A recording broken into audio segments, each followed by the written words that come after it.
Hey, Billiken fans. I wanted to record this intro to this game watch along with Justin Love. By now, you know that Justin Love tragically passed away.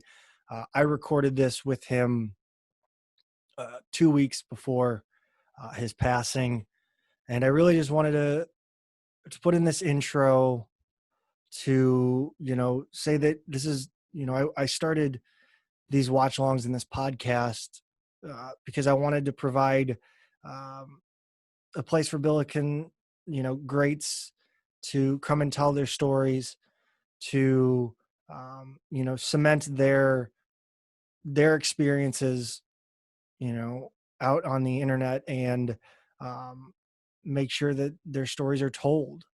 And so I certainly didn't think that this would I would be, man, I don't really have any words. I hope that this watch along can provide what I set out to do, is to cement Justin Love's stories. And I hope that his family will see this and get to find some joy in a really tough time. And hope that it brings them some happiness, I guess, in grief. I really don't know what else to say. Just thoughts and prayers go out to Justin Love and his family, the Mascoutah community, especially Mascoutah basketball, the SLU community. Obviously his teammates on the team, guys I've interacted with, Ryan Luchtefeld, Troy Robertson, Erwin Claggett, Justin Tatum, the rest of those guys, John Redden, who I've yet to meet. We talked a lot about these guys in the upcoming watch along, and I hope it comes across that Justin Love was a great teammate. He cared about his teammates. Every time I would, try to praise what he was doing on the court, it was all about the rest of the team. What John Redden was doing, what Troy Robertson was doing. So I didn't get to know him very long. This is the first time we had met. So we spent 2 hours talking, and I hope, of course, that I hope it comes across well. And yeah, I don't know what else to say. So please enjoy this watch along and watch it in memory of Justin. Thanks, guys. Looks like we're recording. All right, Billiken fans, we're here with the key part of this 99-2000 Conference USA champion team. He's back. We lost you for a second. Justin Love, thanks for joining me for this. It's going to be a good time. We're going to rewatch it. I think we should. Yeah, of course. It's exciting for me. I mean, I watched you play when I was younger, and so this is an honor for me. But the video is 20 years old. It's the 20th anniversary of this of the Miracle in Memphis. What a run it was. But the video's old, so I apologize to people if it's hard to see. But here we go. One of the fun things about this game was that Spoonhour was on the call, and I thought they got you next to Kenyon Martin, man. How does that feel?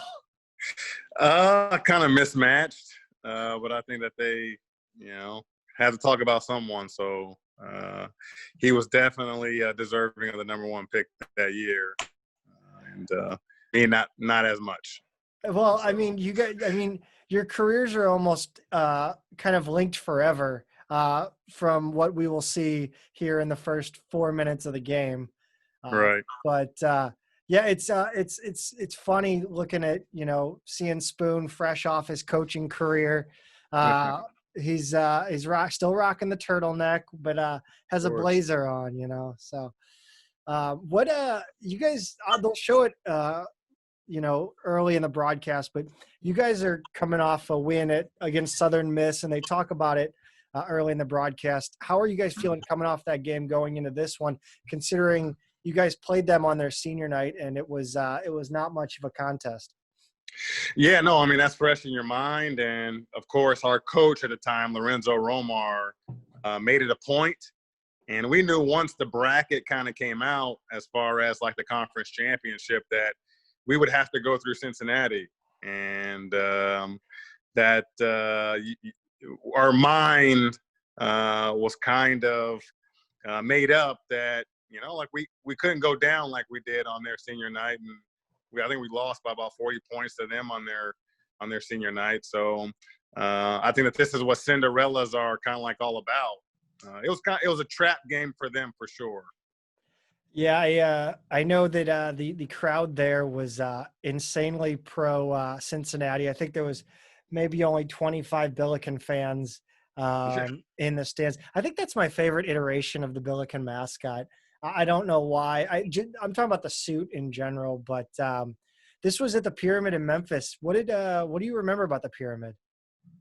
It was a big arena, and I mean, our fans, of course, we were just happy to win our first game. And I know that Cincinnati fans, they were waiting for the championship game to kind of come into town. So it was a little bit different atmosphere between our fans and their fans. And our fans were passionate about us kind of pushing on and moving on. And for the Bearcats, their fans were simply just, this would be a game where it's kind of like a tune-up, and we're just going to come in a championship game to kind of enforce and take over Memphis, so to speak. That's the Pyramid's now a Bass Pro Shop, which is fun. Unbelievable. I know. I got to visit that. I went down for a Memphis Memphis game against Miami. I think when or maybe it's the LA Clippers. I'm sorry, it was when Willie Reed was with the Clippers for a hot minute. But there's Huggy Bear, obviously. Such an amazing friendship he and Spoon have. It's one of my favorite kind of quirks about Billiken history, and how those two are such different people, but they could always come together over some drinks. Yeah, they had a great relationship, and they were always friendly. And the thing about it is, when I was on my recruitment trip at St. Louis University, Pete Michael was with me. So we both were on that recruitment trip kind of thinking about going to St. Louis University, which people don't, necessarily know. Gosh, they're having the Memphis on the floor. It's such a foreign concept now. When you see these bigger conferences have their conference tournaments, they always have specialty floors. But, back then, first of all, I want to talk about Chris Heinrich, man. He started he had a great game early on against Kenyon Martin. You'll see it early on. He had that play right there where he was in his grill off the turnover. And there you see you guys lost by 43. Yeah. He was really nice early on in this game. And then you coming off that screen and knocking down the three. Good to get into it early. Yeah, you want to get a good start against Cincinnati, and like what you talk about with Chris Heinrich. I don't think that we were scared. I think that Cincinnati coming into a game where they just beat you by 40 points, that's got to be in their mind, as in, well, like we can kind of go through the motions. And for us, we wanted to come out here and kind of establish that we weren't afraid. Like we had a tune-up game against Southern Miss, and now playing against Cincinnati. I mean, we have a goal, they have a goal. We both want to go to the tournament, and our only way of getting to the tournament is kind of winning this game. So you coached at Mascoutah.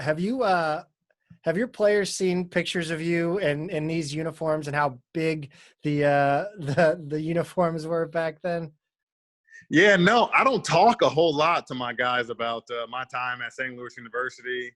I know it was a long time ago, and they probably think that I'm as old as probably Spoon Arrow was in this day and age.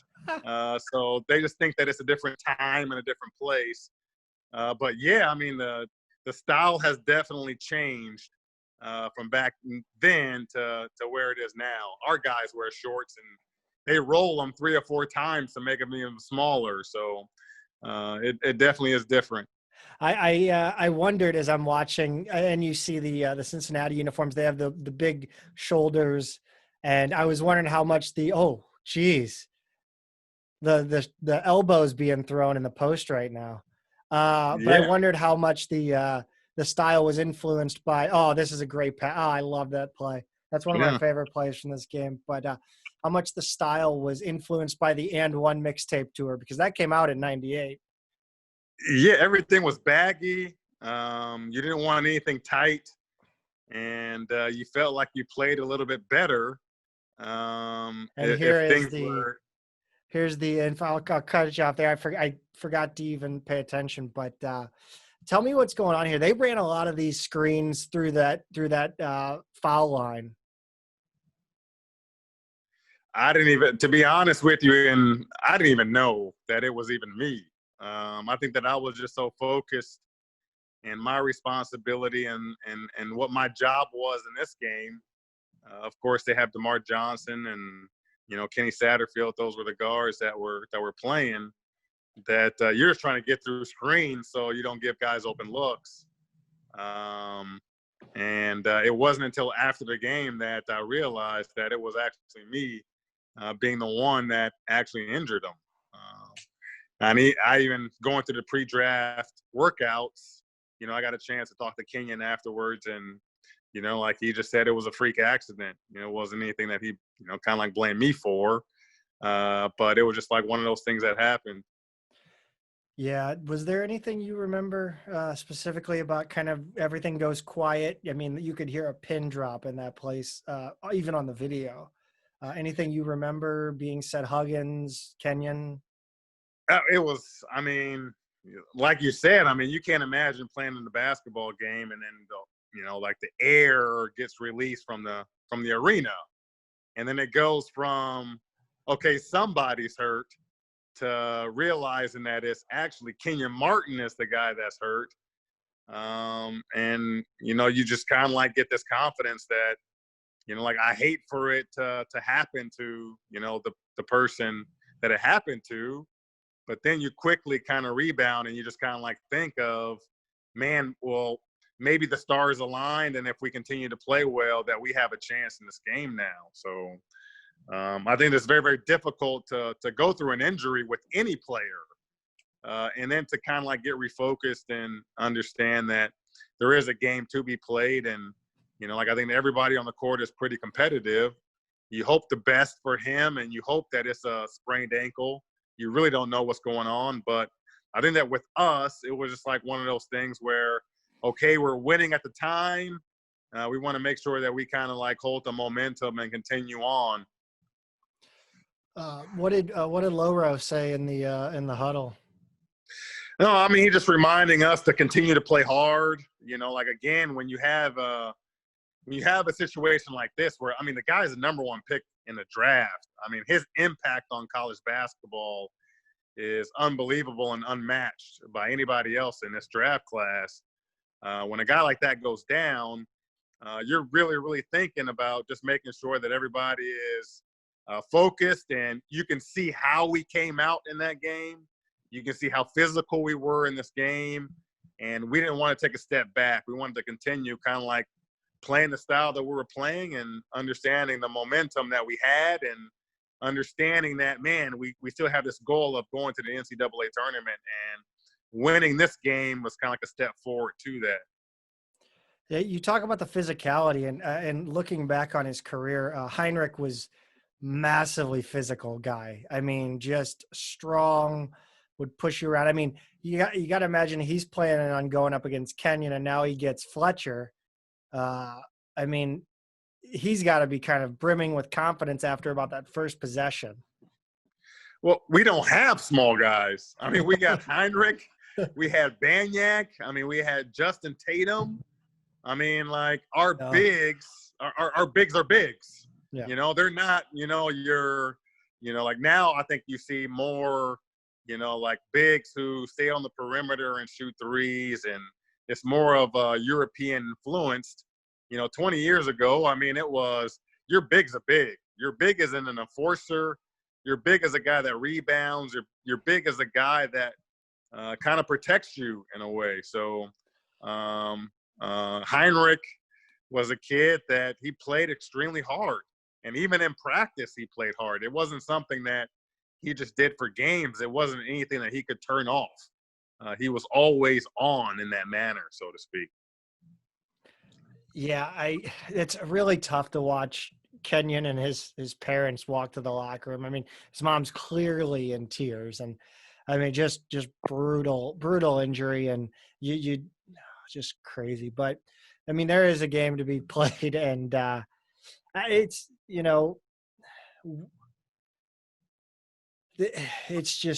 it's crazy. Just it's crazy to think that is forever linked with St. Louis University. But Dave Ferguson, man, he doesn't get he doesn't get remembered. I don't think some of this team was a good team. Yeah. But I mean, what do you kind of what do you see going on here? Satterfield was a great player for Cincinnati. I mean, it's just I mean, right now they're just I know the announcers are just kind of continuing to talk about Kenyon. But what was the plan for this game? Just to be physical, or did you guys have anything you guys changed from the previous outing? Well, I mean, man, I think that like you lost by 40 points. I mean, like, I don't think there's much to say as a coach. I don't think there's much to say, like, as a teammate. I mean, a team just absolutely destroyed you. And you want to call yourself a college athlete. You want to call yourself a college player. It's not something that you ever want to kind of go through. And there's only one way to make up for kind of like losing by 40 points. And that's to go out in a magnitude of this game and really show what you have, show what kind of like you're made of, so to speak. So I know how important Kenyon Martin was to Cincinnati. And again, when he goes out, I mean, that's a lot of your leadership. And for us, I mean, like, I think that we understand the stakes. We understand for us, in order to go to the NCAA tournament, and that's kind of like our goal, we got to win this game, like, and I understand how important Kenyon Martin is. Like, I'm disappointed that he's not playing, but I'll worry about that after the game. Like, I'll feel bad for him after the game. But right now, the only thing that's in our mind is, man, we got to get to the tournament. Yeah, it's funny just to see. Like, I love watching these games because you see all these, you see all the hairstyles or the jerseys or the just the fun commercials or the logos are great. But yeah, I mean, is there anything about this team that people may not know? Is there a guy that maybe was kind of unsung throughout this tournament in this game that shouldn't have been? I mean, John Redden, I think, was huge in this entire tournament. Just defensively, he set the tone with us. That was a great cut, by the way. Great cut, and it's just unbelievable, like the passing, how we played together. Mm-hmm. I think that you have the Cincinnati team, and they're full of, like all-stars, really. I mean, they're all in themselves. I mean, individually, they're great.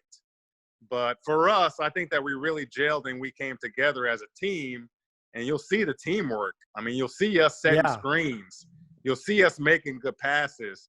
And you want to see that throughout the course of a season, but I think it all comes together in a situation like this. That was a great drive, by the way. Right.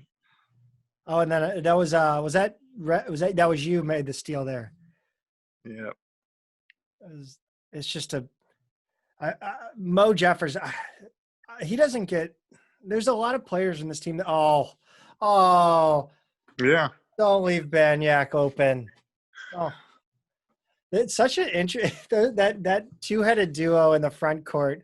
Just interesting guys, interesting looking guys for that matter, and Banyak and Heinrich. But yeah, Banyak and Heinrich do a lot of the dirty work. but I mean, they're still young. What are they like? Are they sophomores or juniors here? I'm not sure. Let me look. I think they're juniors in this year. So, I mean, 3 years in the program, 3 years playing together. There's a lot of chemistry there. What JUCO did you go to? I went to Kenyatta Junior College. It's out of in California. Because I mean, you stepped in and made a huge impact with the Billikens. I mean, I think you averaged 16 and a half over your career, your 2-year career here.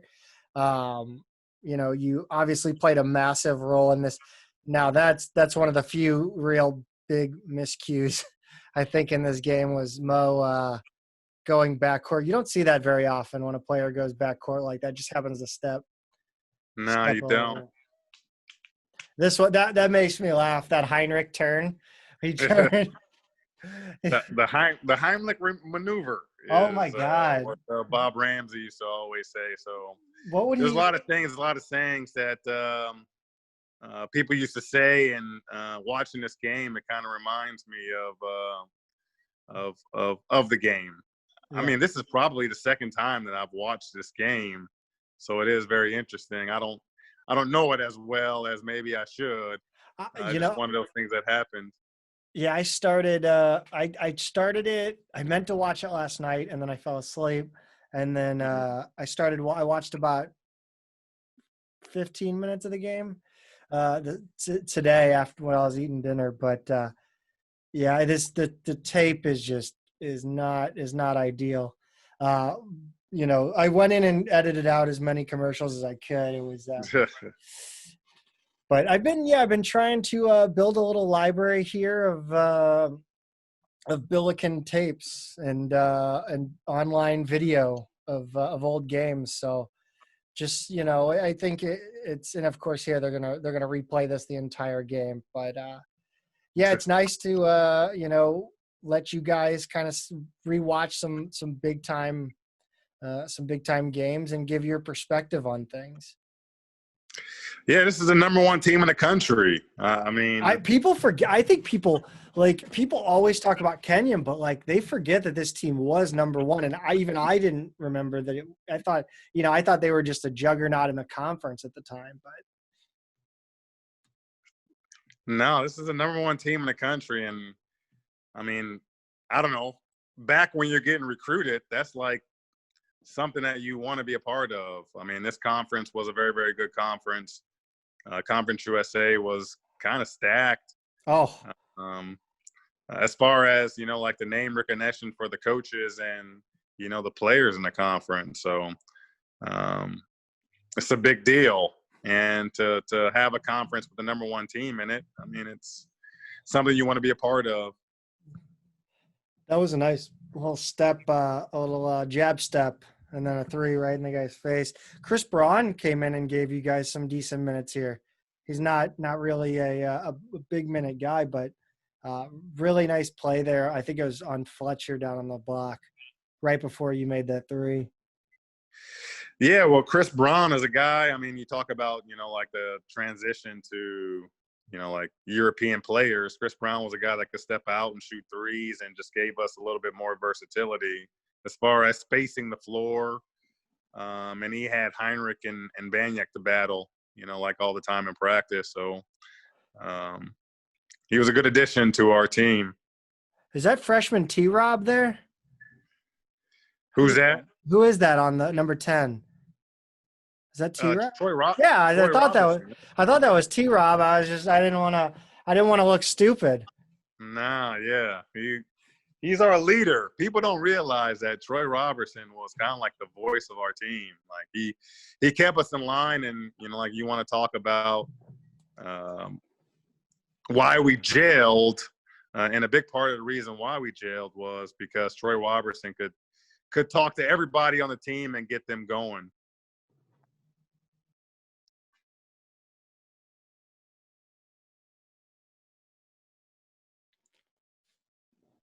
And he's funny. He's a funny guy. I've been trying to get him to come do the Kansas game. Were they or were you on that squad? You were on that squad, were you? Yeah, I was on that team that when they played Kansas, or when we played Kansas. That game might be the most fun to watch, I think. Like on a replay. It's just up and down the court all night. Well, I mean, if you're going to have an upset, you rather, like win the entire game, and kind of go out, on top rather than kind of back and forth, kind of like nail biter. Playing Kansas, I think that we kind of controlled that game from beginning to the end.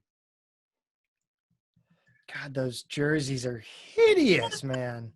Come on, those jerseys were the envy of everybody. I mean, Oh, especially, like back then, like the Jordan brand didn't endorse a lot of schools.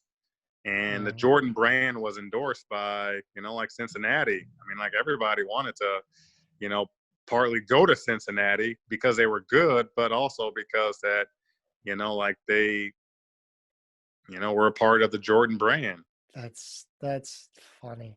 It's amazing. Oh, come on, tape. The tape, man. Did he make? He didn't make. He did make that. He made that. He made Oh, that was great passing. That was just completely disrespected by the videotape. that. But yeah, I gotta thank who gave me this tape. I'm trying to remember. I should probably shout them out. Oh God, it was. No, he didn't make it. Yeah, I think it was SLU Radio Boy on Billikens.com. I'll give him a shout out. He dug up this tape and so I was able to convert it to digital. That's big time. I mean, like, if it wasn't for that, I wouldn't be watching this right now. So I gotta. I bought a little thing that you can plug into your computer and then into the VCR. I had to beg somebody for a VCR. So Yeah, who has a VCR nowadays? my secret partner on this project can't divulge that one.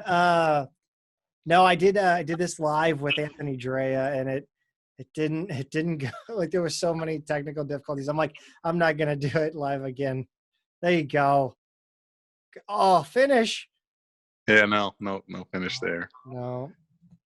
So that that's what happens when your bigs are bruisers. Sometimes they don't finish. You got any good hugging stories? Anything you heard him say? Look at the swagger. Hold on. Look at the swagger in the face.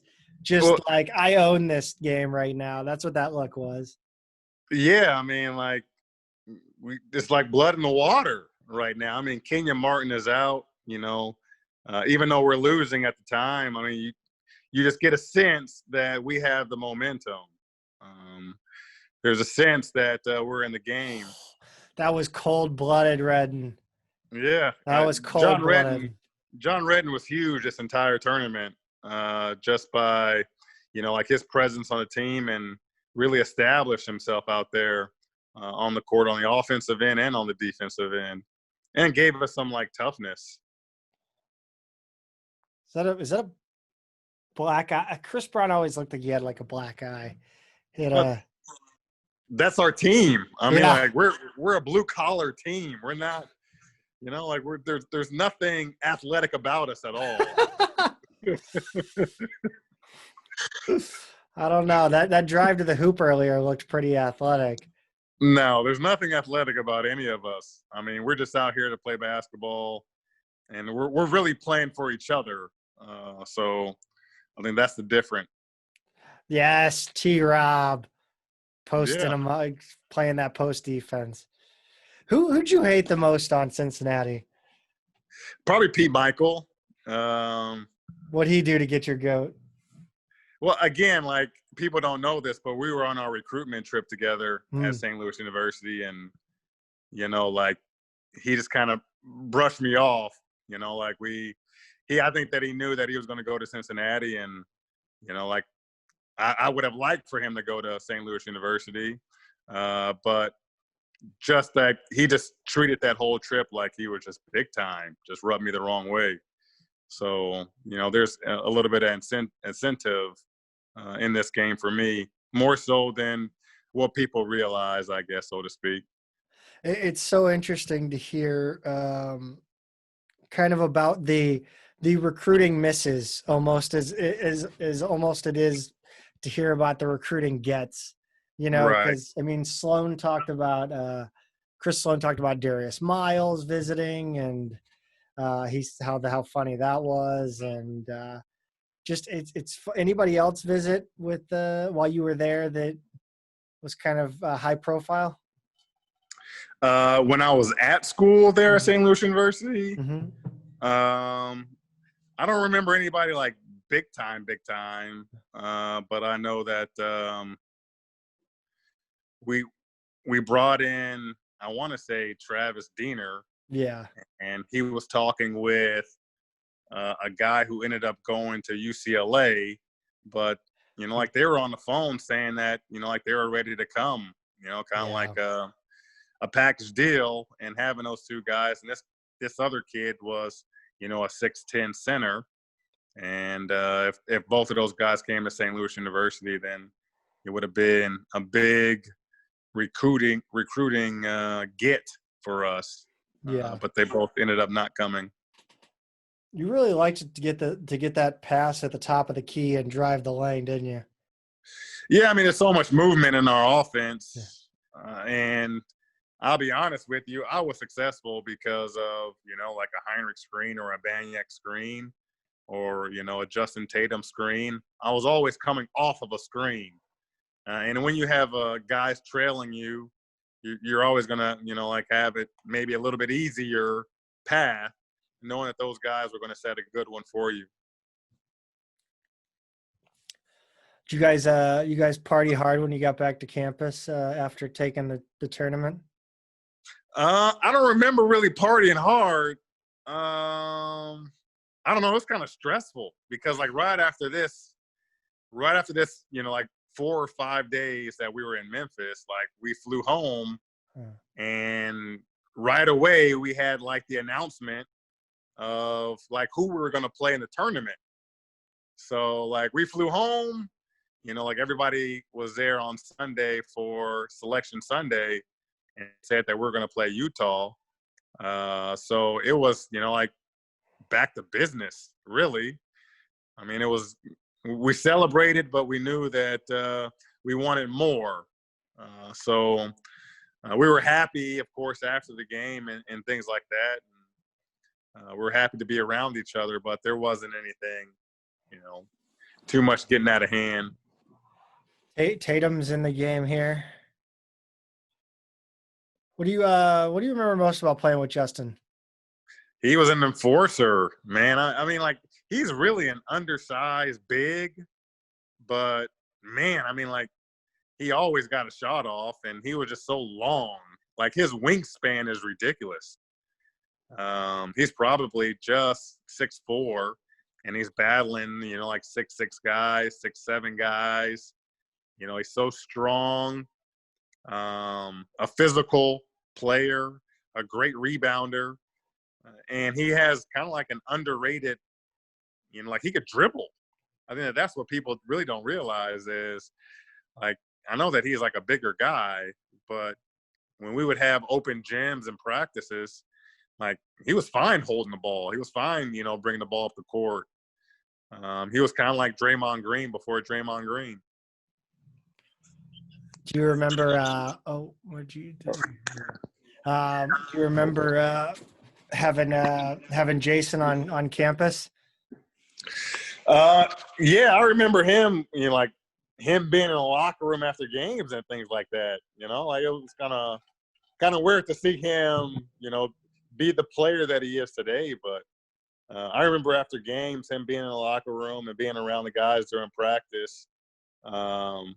And to see him how he is today is unbelievable. I wish that he would have went to St. Louis University. Of course, St. Louis University and Duke, it's two different things. But I'm not gonna say that was the wrong decision. But I'm Not just saying it's just, I don't know, just seeing him in the locker oh, room, seeing him every day was kind I of good. I got to point out John Redden here. Yeah. That wheels, absolute wheels. No, I mean, in this point right here, I think that people don't see it, and the reason why I don't like Pete Michael, but Pete Michael kind of gave him an elbow after this, like after him stealing the ball. He didn't have to fall on him. Ah, yeah. That was kind of like a little bit of dirty move. And I mean, like, that just fueled us. Like, Yeah. Pete Michael doesn't understand that that was something that, like we took, and I mean, made us wanted to win this game even more. But that was Cincinnati in general too. Yeah, it was. It They was. uh they had quite the reputation. I remember I've told this story many times, but back at what's now Enterprise Center, we beat them at home during a game. I don't remember where it was, but I just remember I'm a little kid and I'm looking up into the luxury boxes, and it's just this dude giving the double bird in a Cincinnati fan giving the double bird in the luxury box. It sticks in my head to this day. It's amazing. I think that was around Valentine's Day, if I'm not mistaken. We had played Cincinnati during that time, and we beat them at home, and we had some big wins at home. I mean, you talked about Kansas game earlier. We beat Cincinnati at home. So we had some home court advantage. And back then at this time, I mean, like, we had like 16,000 fans every game. I mean, it was a different day and age. It was wild. It was really wild. I wish we could pull that back into Chaffetz, at least 10,600 every game. But I think it's good. It's coming back. It's coming around. Well, they're going to have a heck of a team next year, that's for sure, and I'm sure it's going to come back. Coach Ford is doing a great job. He is. I think he is too. We just we spoke with his assistant Ford Stewin yesterday. We put that up on YouTube. That was a real fun 2 hours with him. Do you remember? Who was the ESPN guy that asked, "Can't we all be Justin Love?" I don't know who said that, Was but it Steiner? I think it was Charlie. It was Steiner, maybe was his name. I just that's always been a funny thing. Oh God, who did it? Stuart Scott called it Saint Boogie when Justin Johnson got on the top 10. I would take in any Billiken content when I still will, but back when I was a kid, I was always checking out ESPN, see if we made the bottom line. Like, you just don't understand these days anymore. Nobody will have that again. I hate to be old man that yells at clouds saying these kids today, but yeah, no, I mean, I was a part of the past, but I know, going to St. Louis University, how much, was talked about Erwin Claggett and H. Waltman and Scott Highmark and Anthony Bonner. I mean, those are the guys that kind of, like laid the way, before I got there. And they were always a part of the program and always came by the school to kind of talk to the players and everything like that. So they gave back, and that kind of like tradition, never graduates, they kind of say. You want to have that kind of impact. What'd you think of these jerseys with the red trim? I liked them. Man, they were the reason why, like, I wanted to come to St. Louis University. They just were a little bit different. And, like, who has a Billiken? Like, nobody, back in San Francisco understood what a Billiken was. So, like, a part of being recruited and a part of going to a school is just, like, you want people to realize, like, you want to make that Billiken relevant. Getting to the tournament was kind of like that way. People, that's like your validation on choosing, what school to kind of go to. You chose the right school if you can get that school to the NCAA tournament. And, people didn't understand what a Billiken was. But if we went to the tournament, then they would figure it out. Like, then they would know. So I like the Billiken. I like the old school Billiken. You know, that's kind of like the reason why I went there. So, but I know that they did the upgrade and brought it up to date. But I had no problem with the old one. Yeah, I think, and I've probably said it a million times. I'm sure Billiken fans are tired of hearing me talk about it, but it was a nice little roll they got there, or we got there. But I just think it looks better on clothing personally compared to the old ones. But I still have, I still have love for the old logo. Oh, good break, good steal from Tatum there. Yeah, no, we kind of go on a run here, I think, to end the first half, which is needed because this game kind of like went back and forth, and like nobody really has the advantage right now. But I think that we go on a run here to end the first half.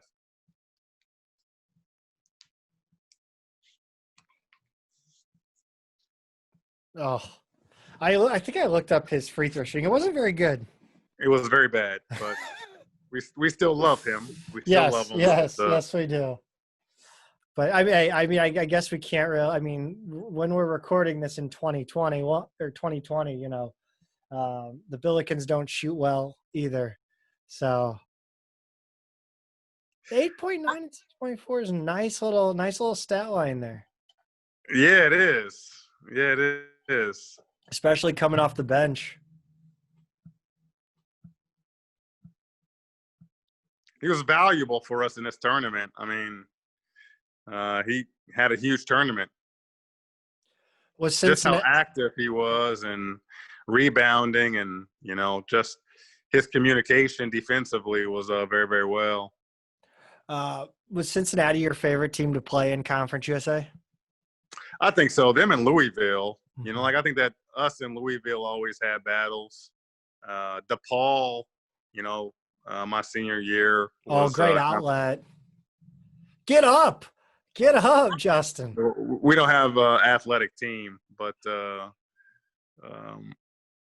yeah, no, we go on a run here to end the first half and kind of gave us some breathing room, I want to say, to give us some confidence going into halftime.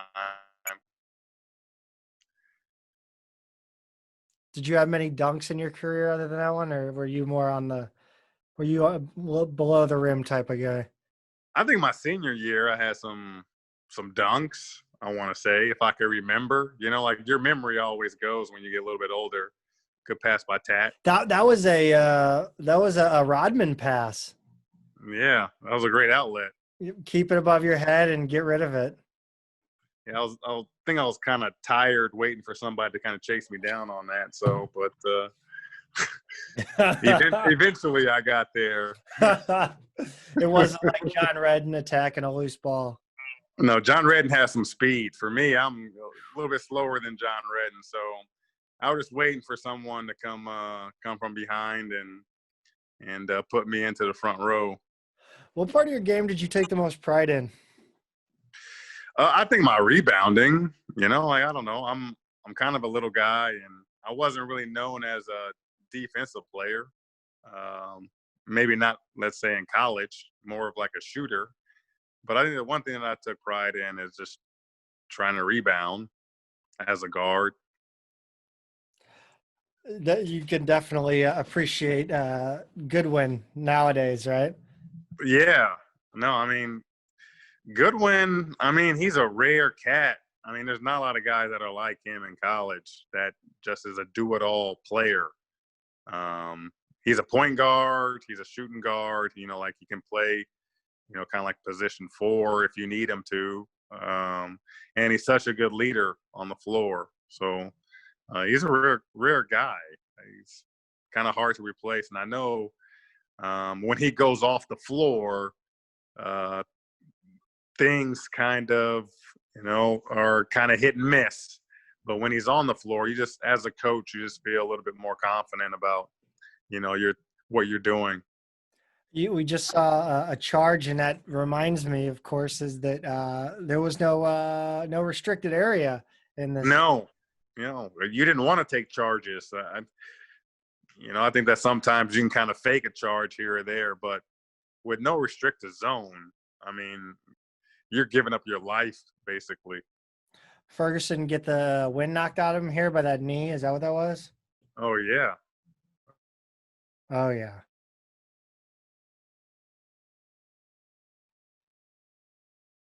This was probably the early era of of under the wearing stuff under your jersey. Yeah. I mean that yeah, I mean I look back at you see those clips of Jordan in the 90s wearing nobody wore anything under the jersey. You just kind of put it on with your tidy whities and you went. But like now you saw Ferguson wearing the tights. And now everyone's wearing like long tights. Yeah. I mean, there's always going to be a trend. We always watch the stars and what they have and what they do. But back then, I mean, I think spandex was kind of like a new thing. I think I've always played with tidy whities, but like that's one thing about going to college is, man, you got free spandex. It's kind of like a part of the gear. They're like $2, but it's like one of those things that you think is great because a college kind of gives it to you. So, who'd you look up to when you were a kid? oh, Michael Jordan for sure. I mean, he's a guy, just how competitive he was and just how much of a winner he was. I mean, I think that's why you play the game. I think that you play the game because like you want to win, not because you want your name in lights. Not for attention. Like I could care less about attention, and maybe that's because I'm kind of an introvert. But I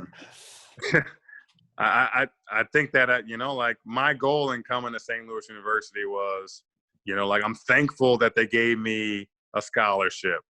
I'm thankful that I could get a great education, and I wanted to repay them by making sure that we won as much as possible. Like my kind of payback to them was, like for us to go to the tournament.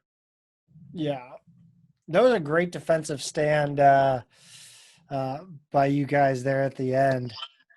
I see Latimer there. One of my favorite pieces of Billiken trivia is he is the only Billiken to have his jersey in a music video. Yeah. Was that Murphy Lee? Murphy Lee wore his jersey backwards or something like that. Yeah, he wore it in the was it Hot in Here video, I think.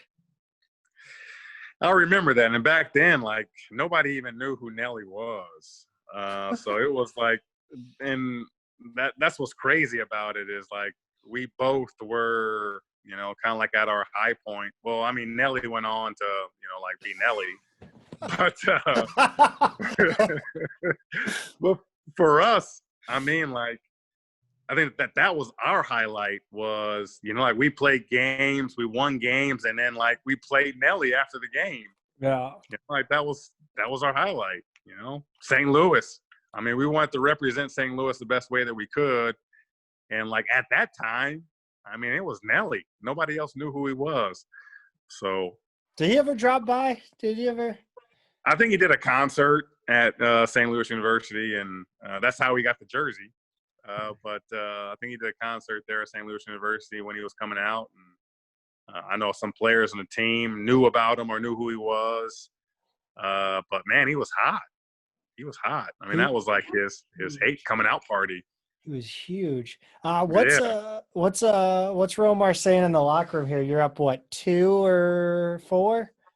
I think we're up 2, and he's saying that Kenyon Martin ain't coming back in a game, So whatever you guys are doing, continue to do it, because I think that there's kind of like this feeling that, hey, Kenyon Martin possibly can come back into the game, so then it could change and then we're done. But I think that, like Coach Romar was very positive at halftime, just letting us know that, we were playing well. It wasn't senior night, and we weren't down by 30 points at halftime or whatever it was. We were still making a game out of it. And, like just that carrot, like, man, we get this game it can put us in a great position to kind of make the tournament. So that's in our mind kind of going into the second half. Like, we can do this.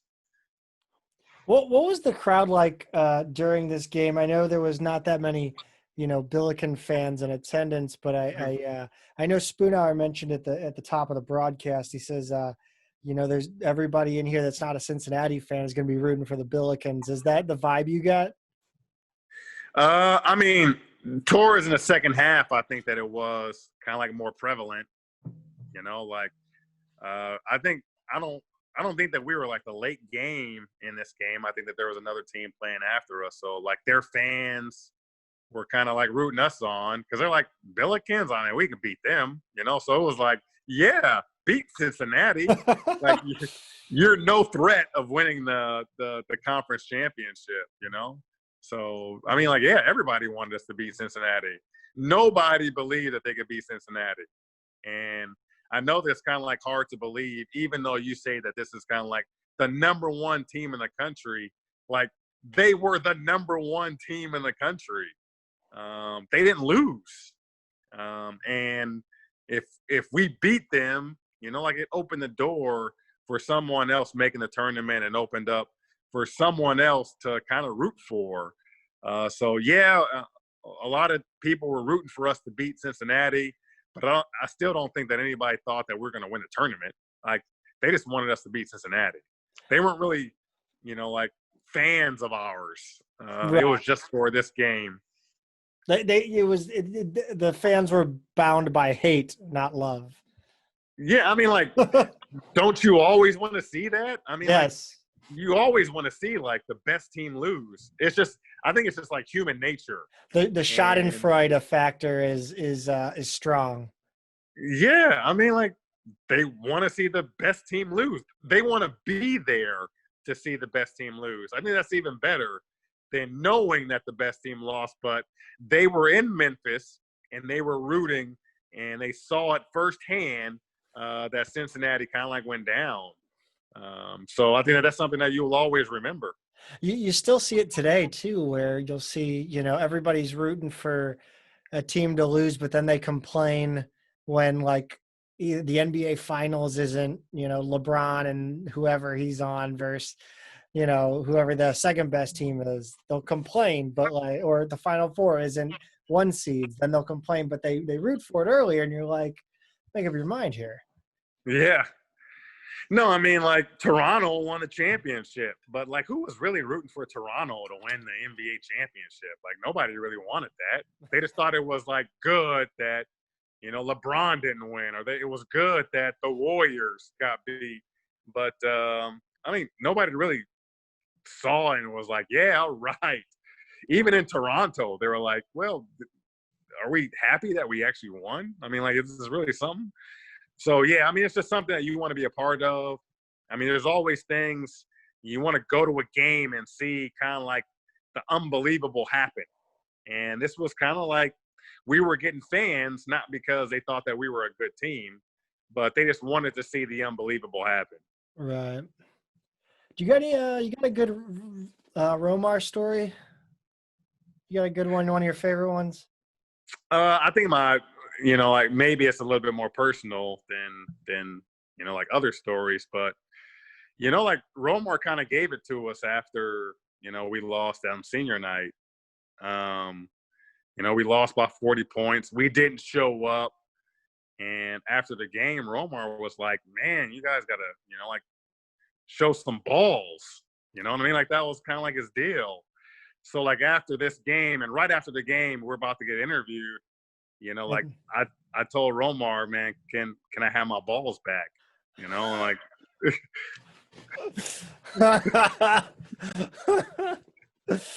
my God. That's great. Get your manhood back. yeah, no, I mean he wanted us, he felt like we lost some manhood. So that's why you saw us play physical in this game. And I know that coaches, they have their ways of trying to get through to their players, and we definitely got that message. He had a short time here, but man, he brought in some real good players, and unfortunately missed on a couple. But yeah, he's a good coach here. He was good for the program. I like Romar. Like I think it was great that we even got Romar to come here, um, and I think that he had a good tenure at St. Louis University. And man, I just think back to all the great coaches that like we've had at St. Louis University. Um, so very, very fortunate. Spoonhour was a great coach. Yeah. And I feel very fortunate that I was able to, like kind of play under him. And we had Romar, and we've had Rick Majerus. We've had, like Travis Ford. Those are a lot of big time names. What you got anything on Spoon? I forgot that you'd play. I knew you'd kind of played for him for a year. Any great Spoon stories? Spoon loved baseball, man. I'd say that. I mean, like he was always going to spring training, and He's like, guys, we can't know. go to the tournament. I got tickets down in Jupiter, man. Yeah, no, I mean, like he always set up his recruiting around, like the Cardinals baseball team. So like Oh there was my always a God. guy in Florida he had to see during spring training just so like he can go to the games and everything. So no, but he was a good guy, great guy, and a funny coach. He demanded a lot out of you, but he changed St. Louis University, that's for sure, I for the mean, better.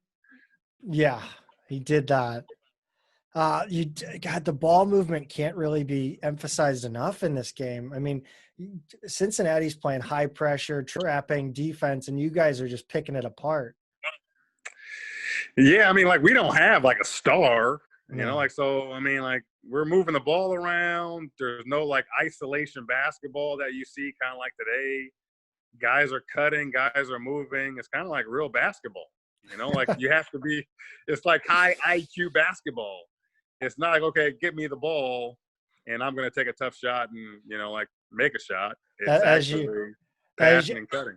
as you forced up a shot in that possession. As I forced up a shot in that Oh. possession, that's why I'm saying it. Yeah. So they take the lead at any point. Does it creep in? Anything creep in? Any doubt? Yeah, I think doubt kind of is there, but I just think that we just have, confidence in ourselves during this game. It's kind of like a back and forth game, but they don't have the lead for very long. I mean, like I don't even know what's going to happen in this possession, but I'm pretty sure that we score and we go back up. So it was a very much kind of like back and forth game until kind of like the late moments of the game, and we kind of like took control over it. But I mean, they got like 3 NBA guys on their team. Like I don't know, we can't beat them by individually trying to beat them. We knew that in order to beat them, that we're going to have to play a little bit smarter than them, and that's just what we tried to do in this game. In general, under Romar, did you feel like it was more of a control the tempo, or was it, kind of play with the team you were up against? I think we knew who we were. I mean, like again, like we're not an athletic team. Like we don't. If it comes to like running and jumping against Cincinnati, we're gonna lose.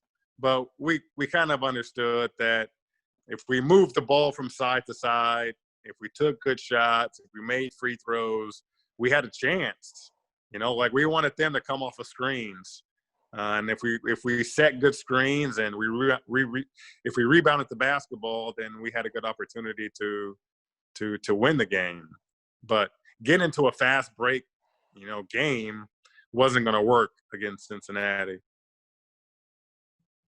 Did you ever go up against you? You didn't play in Germany at all. You never went up against Heinrich, did you, in the pros?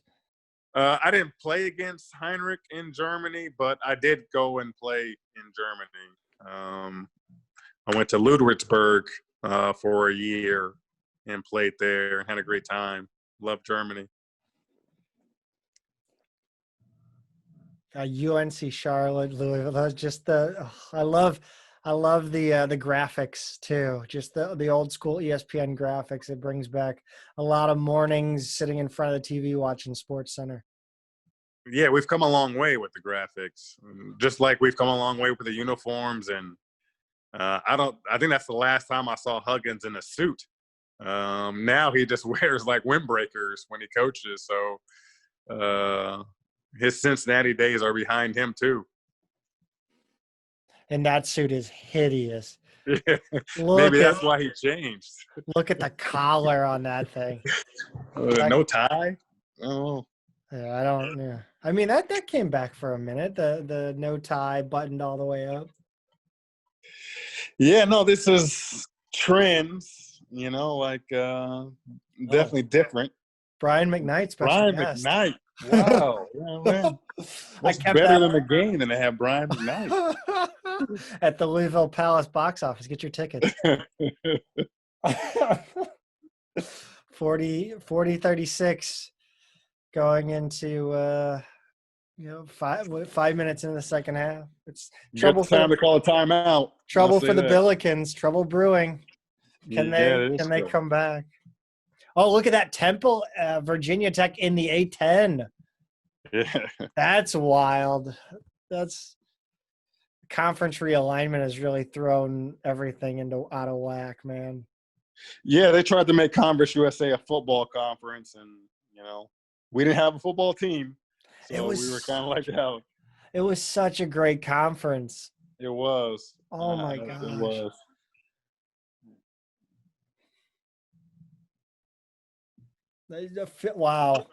Wow.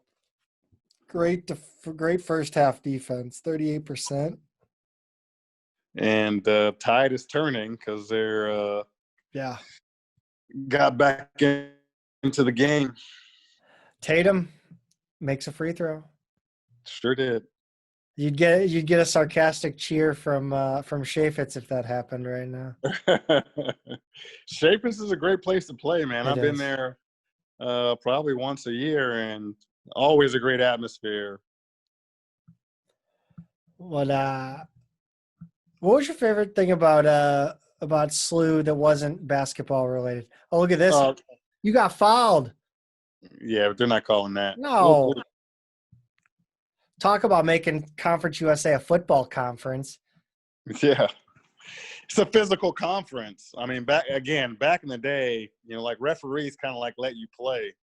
Physicality was a big deal. I know that we have kind of like Hassan French. Woo. That was a sweet little move. The thing that I take away non-basketball is just the band. Yeah. I mean, I don't know. That's something different that coming from California, like we don't have bands playing during games, and it was always good to hear the band, and for the band to travel was amazing for us. Yeah, the band is really, really good. They are really good, and it's unique because it's a mixture of students and alumni, which is really cool. Yeah, they don't get the credit that like maybe they deserve, but I know that I was always pumped to hear our song. When we stepped on the court and played, and it was always meaningful, to me when I played. So I hope that for everybody it's that way. Nice high-low. Finish. Nice high-low. Reward Tatum. Come on. He made some great passes. Oh, the passing in this game. Majerus would have been proud of the passing in this game. The ball movement, the unselfishness. This would have been a team that would have been happy to coach. And the screens. Yes. I mean, we didn't mess around setting screens.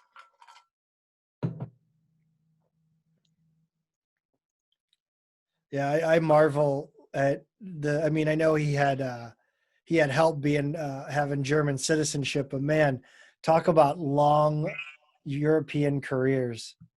Yeah. And I know Kevin Lish just had to he just retired. Yeah. He had a long European career, and it's always good to see guys play as long as they can. Played in the Olympics too. Yeah, no, I mean It's that's big time. it's impressive no matter what country you're representing.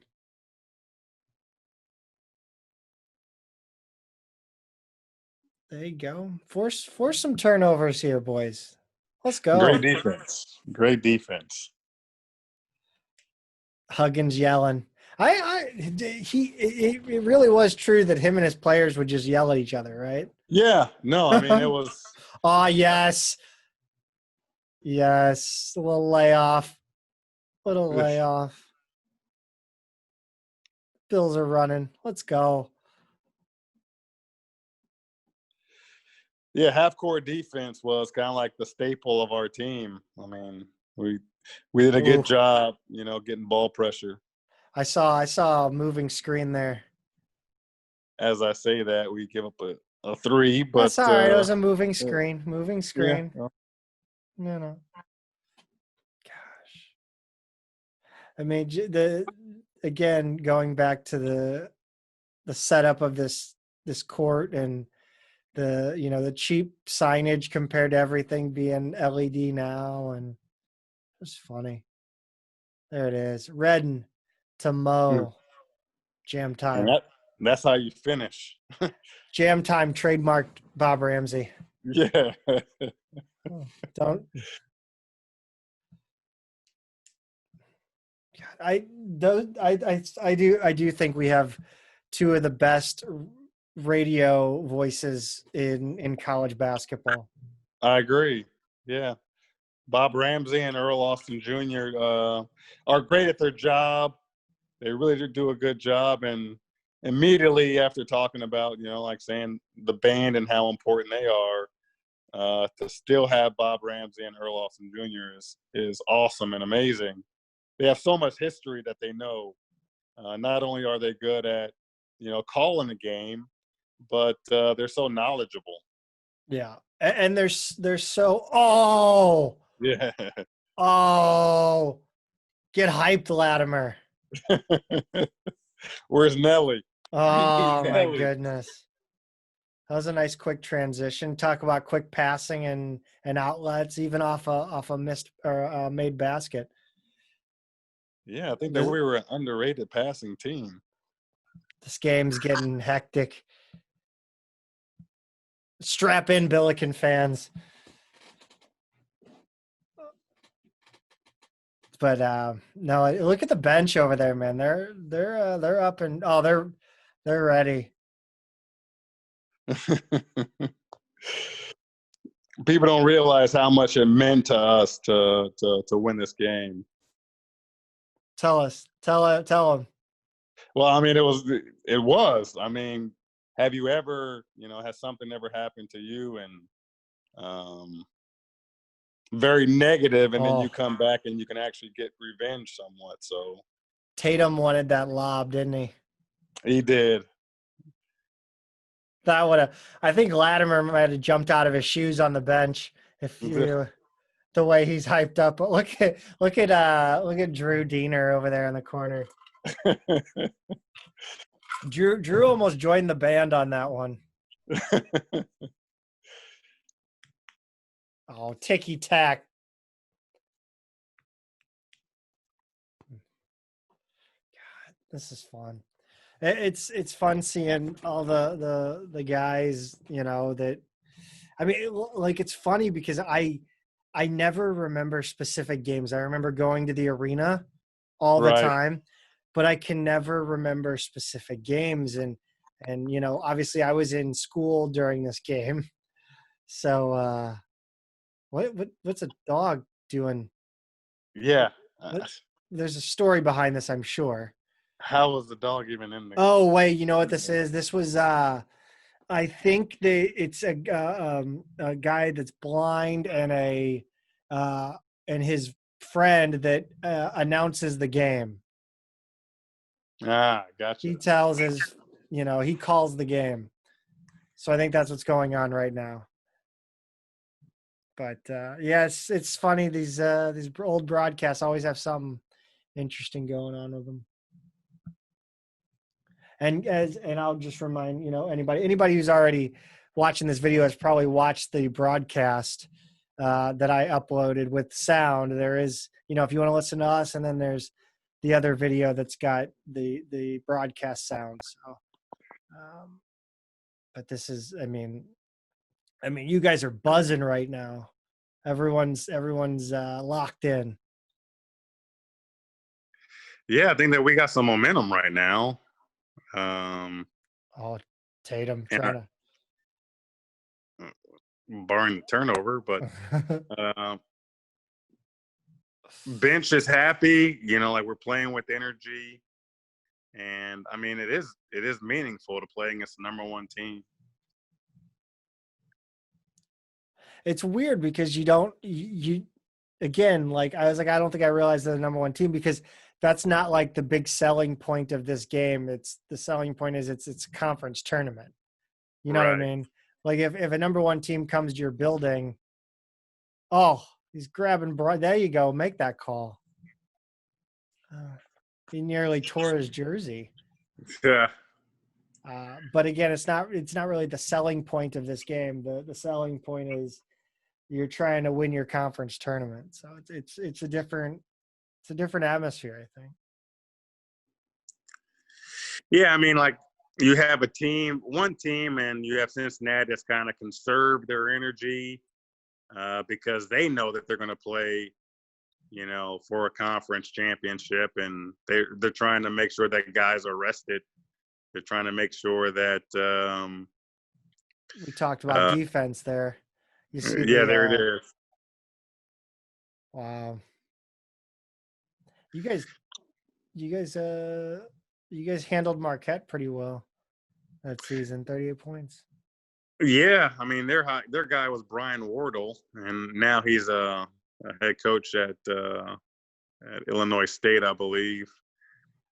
But our staple was half-court defense. I mean, that kept us in games, and the reason why we're in this game is because that guys have been playing outstanding defense.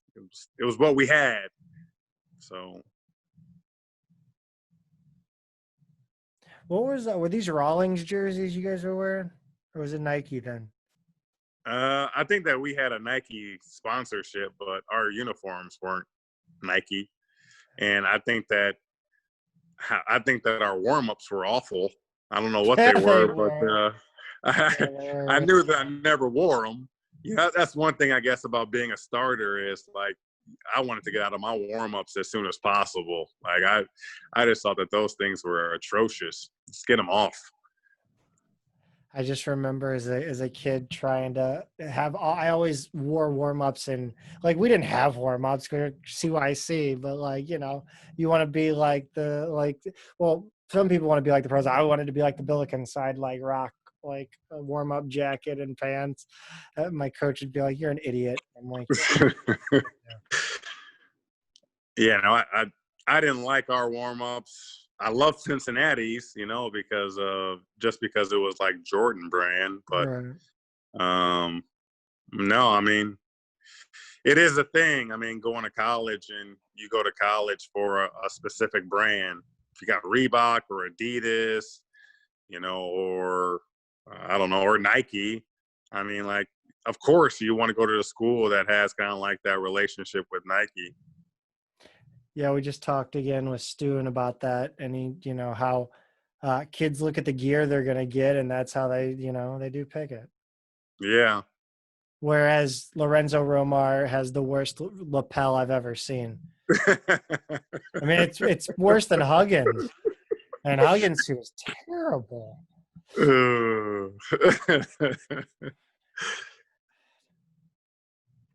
But we can laugh at it now, but back then, man, it's kind of like just a different day and age. I mean, all the coaches in suits look like they're going to court. Like they look like they're like an attorney.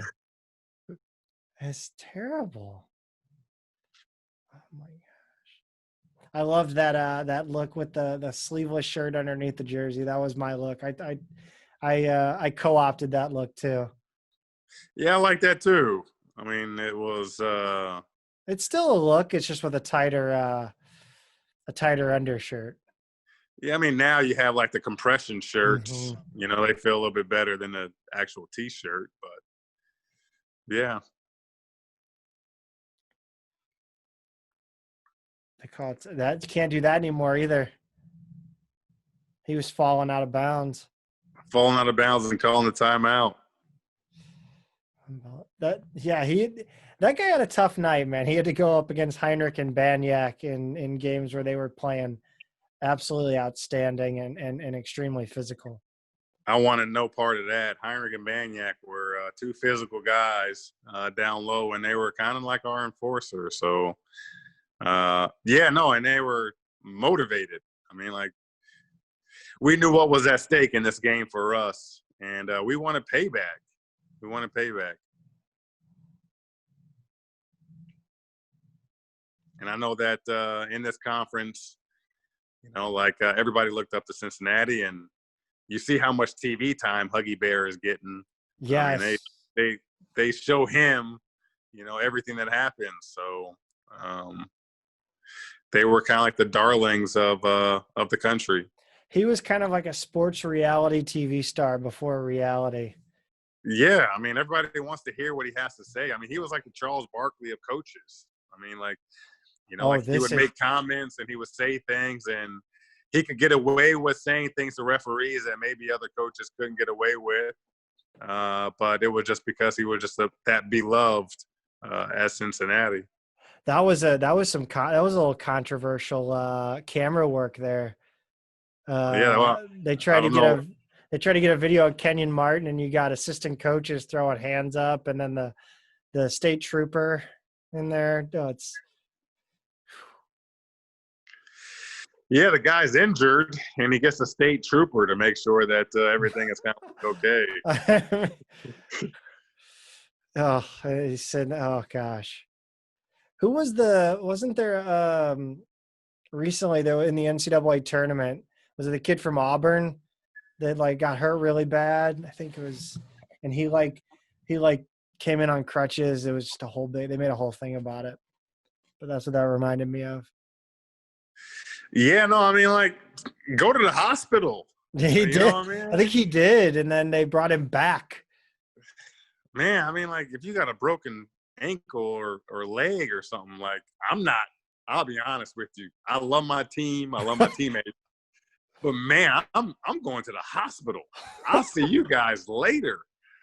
I am not coming back to the game to watch this game being played. I'll see it on TV somewhere. Yeah. Oh, nice. You looked them off there. I saw that. I see that. Hey, teamwork.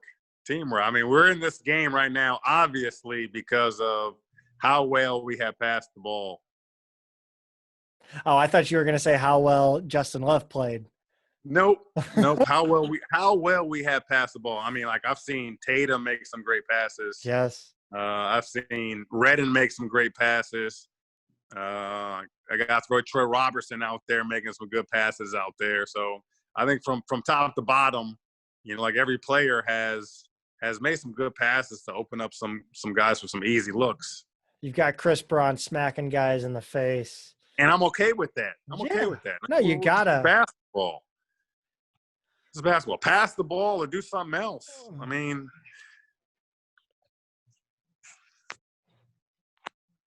Yeah, it was a little bit of a delayed reaction. I'm not going to say he faked it, but yeah, you can say it. It's okay. I don't want to. It's after the fact. Connecting the dots here. You watch it on slow-mo.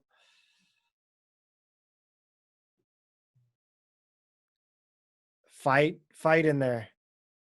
Oh, well, if you're number one team, you can't be doing that. Good help defense from Braun there. Satterfield was a hell of a player. He was, and they had Logan, who was a heck of a guard.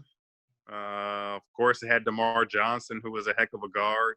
6'9" shooting guard. I mean, man, we're not getting that at St. Louis University. I mean, nope. You do if you're the number one team, but no, I mean, they did this is kind of like Duke University, with the Fab Five or something like that. I mean, they always brought in the top recruits from everywhere. So What happened to Redden's face here? That's when he took the elbow, I think, on that dive. Oh, Out of really? bounds. Yeah. Yeah, I just saw. Was it Drew wearing the warm up? That was No, that's the jacket. awful. Awful. I don't know who we got that from, but they need to get that back. I wouldn't have okayed that if I was Romar or whoever had to make the okay for the gear. I can't look at that and say, yes, that's something that we want. That must have been a freebie. That's We must have something got the, I'm not gonna lie. I'd put that in my collection if I came across one on eBay. oh my goodness. I do, but then again, I'm just a complete junkie for SLU gear. Like it's sick.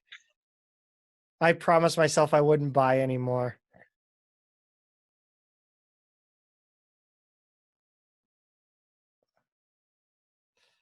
Moving screen. I'm a stickler for a moving screen.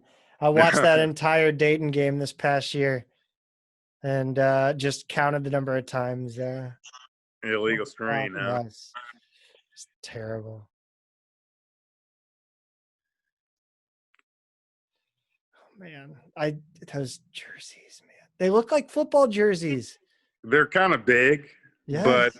I mean, like, that was Cincinnati. I Yeah. mean, There's a hallmark of their uniforms. They always had and they got don't they have the C on the butt too?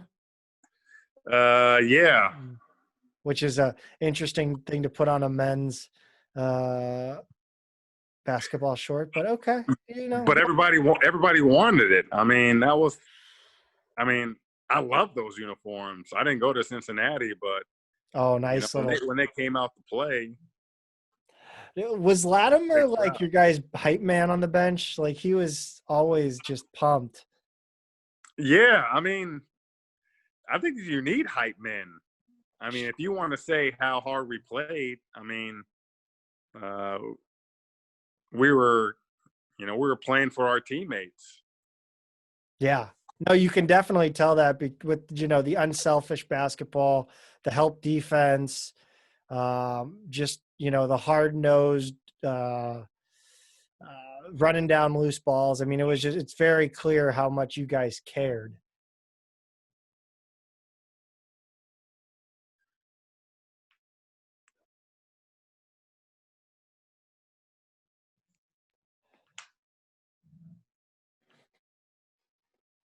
Coming back into the game. Here we go. Here we go. How you didn't like coming out, did you? I mean, No, nobody who does. does? Nobody Nobody does, does. but but No, especially in a game where you're playing so well, I mean, and against the number one team in the nation, I mean, you got to be tapping your feet on the bench, ready to come back. I mean, I think that right now is everybody in the arena can kind of sense, kind of like an upset. Um, not to say that we have this game under control, but I mean, you can kind of have that feeling, or you can sense it that possibly we can win this game. And for me, like, I don't want to come out at all. Like, I want to play. That was a terrible travel call. He got fouled. Yeah. There's Huggins yelling at the But I refs. mean, yeah. Well, Huggins can get away with a lot. He can Yes. get away with a lot. Got And you. come on, go to the Got. hospital. Come I on now. know. They're showing. I mean, Kenyon's on the bench and they're showing him. Yeah. It's crazy. I mean, somebody goes over the bench for a loose ball and he's in trouble. But he's there for moral support. Hey, you got to respect it. You don't have to understand it, but you got to respect it. I mean, that's great leadership. It is. I mean, the guy was a number one draft pick, and I can only imagine like a top draft pick getting injured in a game, and the impact that he has on that team, of course, would be unreal. But no game in this season that they have to play without him. Like, they've always had him, and like, he's always impacted their, like, winning in a positive way. So I get it. Do you think that a team like this, a team with these bona fide NBA players, these superstars that are generally used to being able to ability, out talent somebody when they get down with 6:30 left to go in the game by 5. Do you think that they start to press a little bit more than maybe a team that is a more of a not well-rounded, but more of a teamwork oriented? I think for Cincinnati, I mean, they're used to turning it like off and on, and I think that the impact that Kenyon Martin made was, man, he was like such a defensive force. I mean, like, he blocked shots all the time, and he would block a shot, and they would get a fast break after it. They'd make a three. He'd get a rebound. It would be like the same thing. He would get a dunk. He would provide energy for that team. And when you're losing, and we were just talking about how, the guys on our bench, like, gave us energy. They supported us. They cheered every time we did something. Well, that's what Kenyon Martin did on the floor. Like, everything that he did was energy. So you're gonna miss a guy like that. There's a Rams jersey in the back. Yeah. This is a classic. I don't know. I gotta find the final, man. I gotta find somebody who has the final. I don't know. It may have been lost to time, but I know somebody has to have it out there.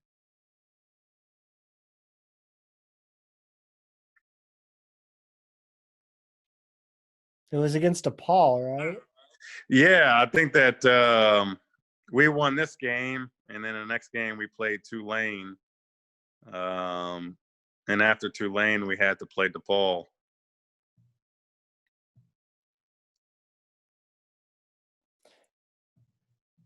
Not a terribly difficult road outside of obviously the number one team in the nation. No, but I mean, they're the big fish. Yeah. I mean, but DePaul, I mean, they had Quentin Richardson, they had Paul McPherson, they had Lance Williams, and I mean, they had about 3 or 4 pros on their team also. I mean, so it wasn't an easy game either. Yeah, they get. I think that my mind has been jaded by DePaul now. Right. Stephen Hunter. Oh wait! Wow. We're fired up. Wow. We're fired up. That's when Cincinnati has to go. That's not our night. Did they count that? We're fired up. I don't know if they counted that, but we're gonna find out. 4, 3. How did the clock's like stop now? But the clock felt like it took forever. Like between 2 and 1, it felt like at least another 3 seconds. That was crazy. I like that Billiken on the pants. Yeah, I mean, that's awesome. Those shorts are awesome. Those shorts are unreal. Yeah, you were saying about how, like, things have changed and things like that, but that Billiken, I mean, that was spoonball. Like, yes. I'll always think about spoonball with that. Yes, the spinning basketball Billiken. It's that's not going to count, unfortunately. And a crazy shot. Latimer apparently didn't like the warm-ups either. He's been on the bench in his jersey the whole time. Man, I took those things off immediately. I mean, I might run out with them on, just to show, kind of some unity, but they were coming off. I thought that they were hideous. This was back in still back in like the team shoe era too, wasn't it? Yeah, it was. I mean, like, nowadays you see guys, they have like different shoes that they want to wear, but for us, I mean, there you go. Quick first step there, getting the foul, drawing the foul. Were you? So you were a Nike guy, obviously. I was a Nike guy through and through. Like, I mean, like, notorious Nike guy. There was no other brand that I wore.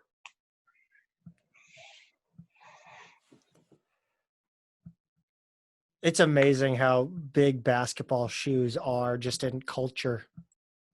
Yeah, I mean, especially back then. I mean, like with Jordan around, I mean, you got to go with Nike.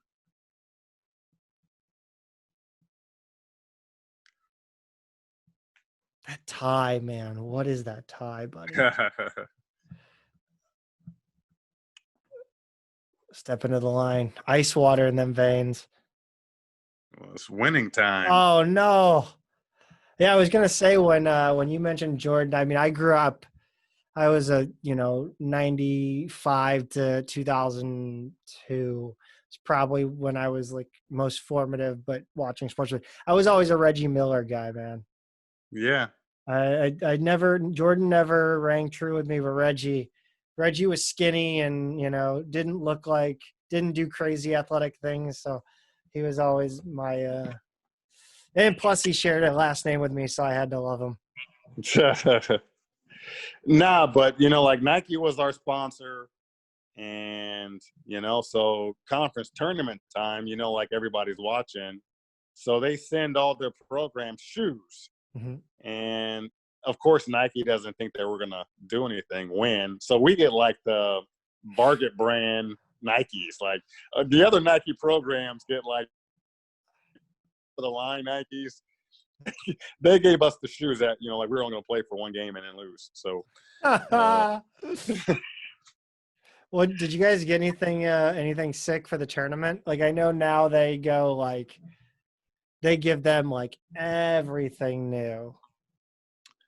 yeah, I mean, like, and that's what I'm saying. Like for the conference tournament, like Nike sent us some new Yeah. shoes. But like for the NCAA tournament, once you Yeah, guys I think they sent us some shoes for the conference tournament.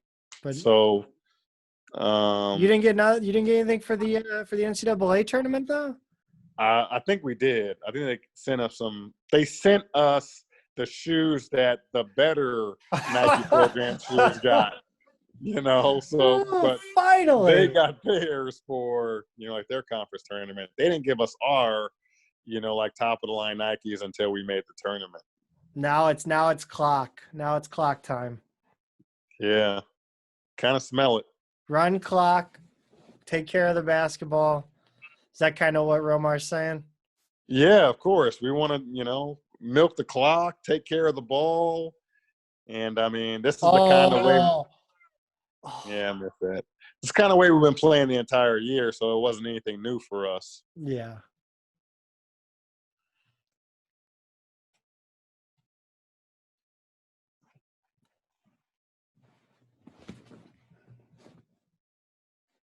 Man, just good defense.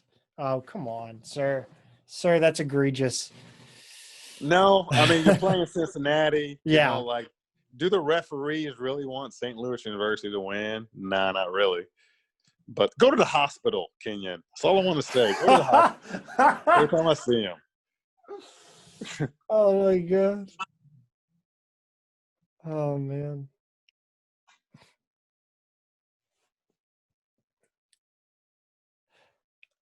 Yeah, that's that's Jeffer. Yeah, Jeffers, Redden, Heinrich, yourself, and Tatum on the court. There's your boy, Pete Michael. Yeah, Pete Michael, man. I mean, PD Mikey. two first names. No matter how you spell the second one, it's still a first name. Yeah. Wait, that's Amore. Was that was a Rammer special, wasn't it? That was Ram special. That was a good pass. There we go. I remember those shoes.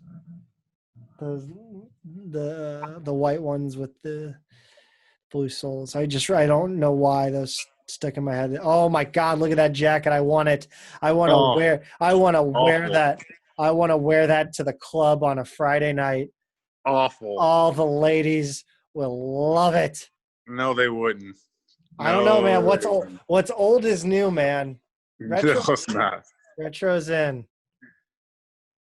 Come on, Tatum, close the game out. Romar's like, one more, you got it. But in reality, he's like, oh, please, dear God. Well, you got to be positive. Yeah. I mean, but I think he makes it. Yes. Yeah, there you go. God, I want that jacket. Somebody call Drew Diener. Tell him I'll buy it off him. NCAA can't call that a violation anymore. No, not anymore. Good stop. Yes. Tatum was that Tatum on the steal? Yeah, Tatum on the steal.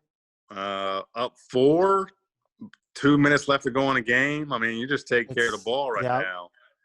It's a mathematical equation at this point. Yeah. I mean, we're not trying to score. We're trying to go to the free throw line. No. And I'm turning the ball over. No. That's a terrible call. That's actually a terrible call. Heinrich's like, dude, you just put me in a hospital here.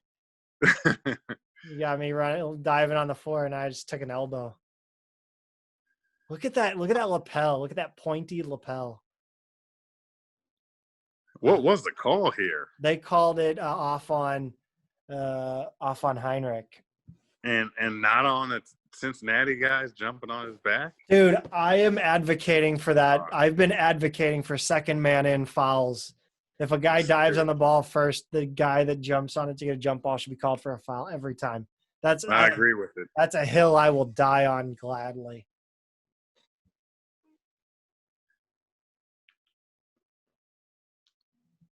Up 4, 2 minutes left to go in the game. I mean, this is Romar. What's he saying here? I mean, he's trying to be as positive as he can be because I think there's nothing worse than being up 4 with 2 minutes to go in the game and losing. So you have the lead. You want to take care of it. You want to make your free throws. You want to know how important this game really is. You know what? The jacket looks horrible, but that white, if that thing didn't look like a poncho, it might be cool. But back in the day, I mean, it was. That was it. That was the thing. It was a style. Man. I'm more weirded out at Huggins wearing a suit than I am with Romar. And you just don't see that with him anymore. Here we go. Making him play offense for 35. And with a steal. There we go. And the foul. The 35-second shot clock is wild. Yeah, it is. You don't realize how long that 35 seconds really is. Well, for me, I don't know why we don't have a shot clock in high school.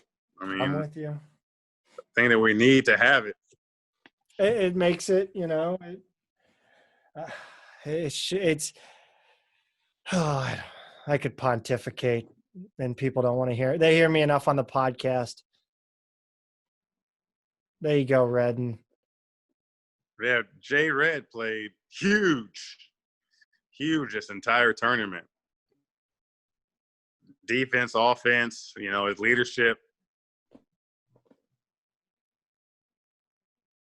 Go to the hospital. Go to the hospital. I'm gonna name this video "Go to the Hospital." That's what we're gonna call this one. If I see you at games next year, I'm gonna just yell "Go to the hospital." Go to the hospital. Come on, man. You can't get injured and then just sit around. There you go. Double.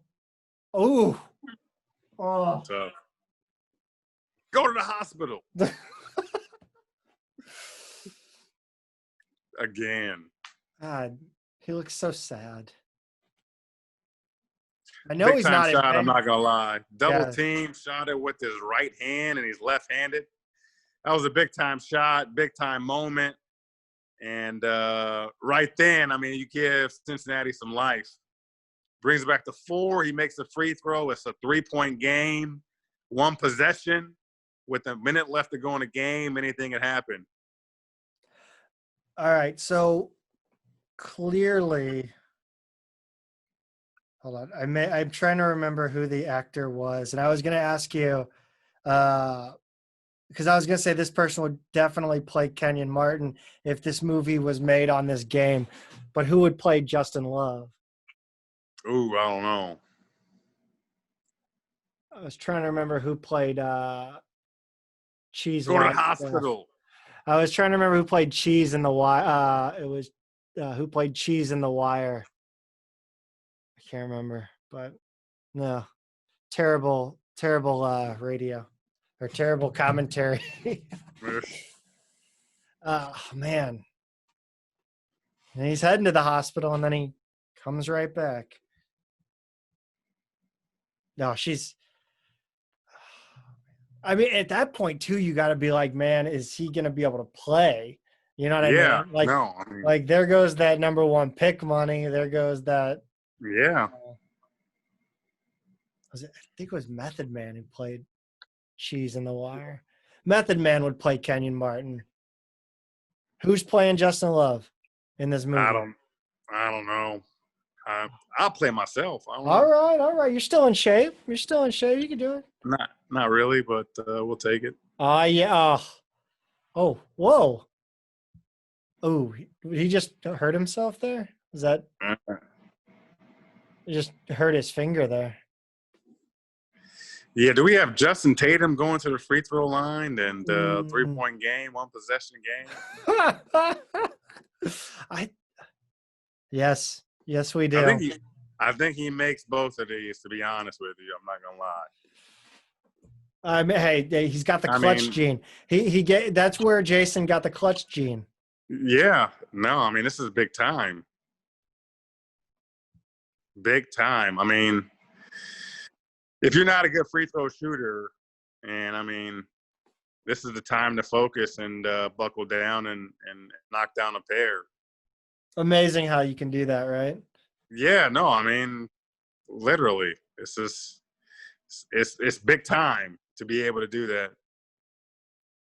Boom, knocks down both.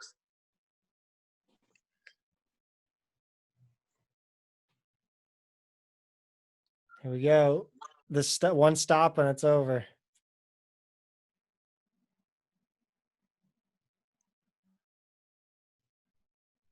Good double. Get the rebound. He just want to run the clock out. Hey, wow. Another steal. Wow. Great steal by Tatum. Lucky to get, I mean, that's a foul now. That's an intentional nowadays. Well, no, that the foul on Tatum. Like I thought, I mean, maybe not. Maybe not. Look clean. That was very clean. Look clean. And then that's what's the feeling right there? Game over. I think that's the feeling. I mean, playing defense for us wasn't anything new. That's something that we've always done all year. Yeah. That's been our staple. So in a grinded out game like this, I mean, this game was kind of played to our hands a little bit. 34 of 36 in the last 2 minutes. That's a hell of a stat to pull out. Yeah, that's something that I didn't really know, but I don't know. Kind of big time.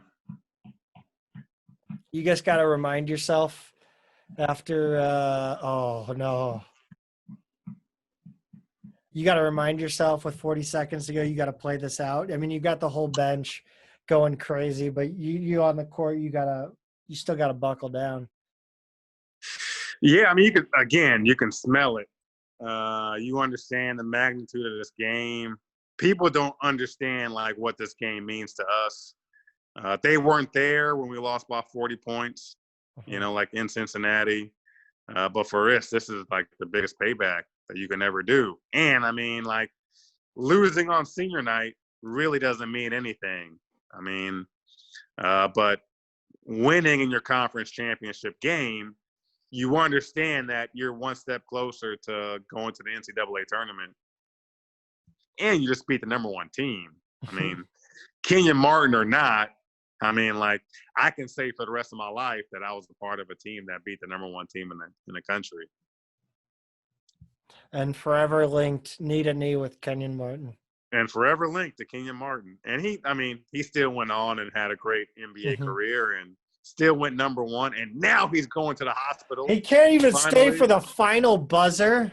Yeah, I mean, come on now. Wow. If you're gonna stay. But yeah, no, this is a big time moment. And I know for me, like whenever I go to Shea Fitz Arena and I see the banner that's behind you, like, I don't know, that's big time. I understand everything that went through in order for that to happen. Like we weren't a great team. Like we had to grind out every game. We weren't a number one team in the country. We were a team that kind of beat all odds to do something great. So you add all that up, man, that banner behind you is so meaningful to everyone that was a part of that team.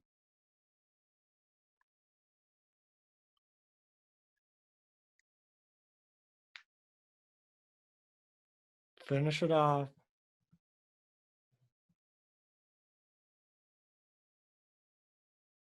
And now the SLU bench, the cameramen have clearly realized that the SLU bench is way more entertaining than the Cincinnati bench.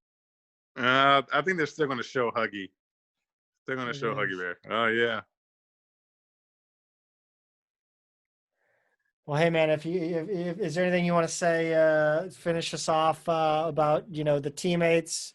Anything you want to just say, man? Go ahead. You got the floor. No, I mean, you can see it in the film. You can watch it. You can see how close we were. The teamwork is the reason why we won this game. It wasn't individual play. And I know that there was guys that, had good individual games, but this was a team game, and it meant so much to every one of us, and everyone was engaged on the bench, everybody was engaged on the court. And this, I think that we earned it. I think that we earned this win. It wasn't one of those games where you win and, somebody shoots the lights out and you win. No, this was a game that was a grind, and we played very, very hard to win this game. And we still had to play 2 more games after this. So very, very meaningful for me. And reliving this game, means a lot to me too. So thank you for this opportunity. Hey, you're more than welcome, and you'll have to come on the podcast, and we can go long form on your entire career at some point here in the near future. No, it was a pleasure on my end. Thank you so much for doing this. Yeah, I appreciate it. Almost.